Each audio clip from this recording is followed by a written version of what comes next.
तुम्ही पाहत आहात MCN न्यूज मराठी।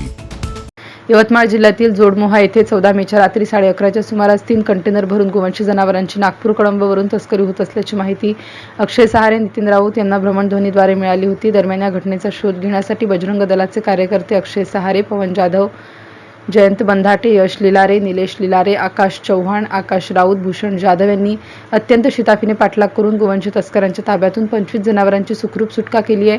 यामध्ये अवैध गोतस्करांनी गोरक्षकांवर दगडांचा मारा केला, परंतु गोरक्षकांनी यशस्वी झुंज देत त्यांच्या ताब्यातून या जनावरांची सुटका केली। मात्र या दरम्यान वाहन चालक व इतर गोतस्कर जंगलात पळून जाण्यात यशस्वी झाले आहेत। सदर कंटेनरमध्ये अतिशय निर्दयीपणे या जनावरांची वाहतूक केली जात होती। गोरक्षकांनी त्या जनावरांची सुटका करून या संदर्भात पोलीस पाटील, पांढरकवडा शहर SDPO यांना तात्काळ माहिती देण्यात आली। त्यानंतर पोलिसांनी घटनास्थळाचा पंचनामा करून सदर गोवंशांना पांढरकवडा येथील गोशाळेमध्ये सुखरूप हलविण्यात आले आहे। तर या प्रकरणाचा अधिक तपास पांढरकवडा पोलीस करीत आहेत। MCN न्यूज मराठी करिता विशाल मासुरकर, यवतमाळ।